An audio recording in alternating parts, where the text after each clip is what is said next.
হযরত ইব্রাহিম আলাইহিস সালামকে 10টা জিনিস পবিত্র করতে বলেছেন। এখন আমি নখ কয়দিন পর কাটবো, মোষ কয়দিন পর কাটবো, এগুলো আমি কয়দিন পর পর কাটবো?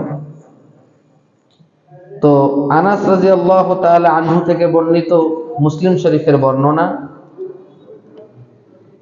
হযরত আনাস রাদিয়াল্লাহু তাআলা আনহু বলেন যে নবীজি আমাদের জন্য সময় নির্ধারণ করে দিয়েছেন।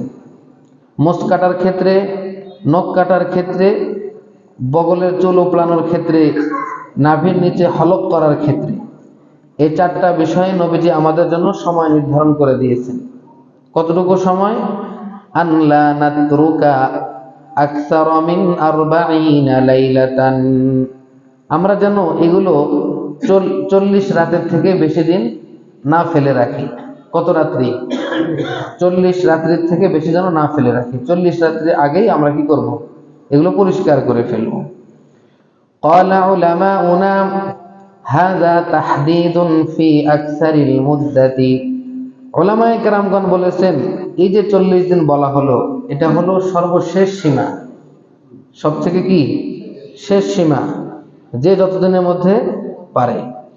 ওয়াল মুস্তাহাব্বু তাফাক্কুদু যালিকা মিনাল জুমআতি ইলাল জুমআহ, মুস্তাহাব হলো নখ কাটা, মোষ কাটা, এগুলোর ক্ষেত্রে মুস্তাহাব হলো এক জুমা থেকে আরেক জুমার মধ্যে এগুলো অন্বেষণ করা।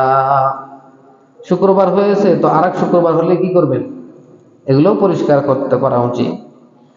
ওয়াহাদাল হাদিসু ইয়ারউইহি জাফর ইবনু সুলাইমান, এই হাদিসটা বর্ণনা করেন জাফর বিন সুলাইমান। আনাস থেকে তো বর্ণিত আছেই, আবার কি হযরত জাফর এই হাদিসটি বর্ণনা করেন। আচ্ছা, নবীজি সাল্লাল্লাহু আলাইহি ওয়াসাল্লাম তিনি কি করতেন? নবীজি সাল্লাল্লাহু আলাইহি ওয়াসাল্লাম তিনি জুমার নামাজ যখন পড়তে যাবেন, নবীজি সাল্লাল্লাহু আলাইহি ওয়াসাল্লাম জুমার নামাজ পড়তে যাওয়ার আগে তিনি পরিষ্কার করতেন, তারপরে জুমার নামাজের দিকে যাইতেন। আচ্ছা, এরপরে আসুন হযরত ইব্রাহিম আলাইহিস সালামকে কয়েকটি কালিমা দ্বারা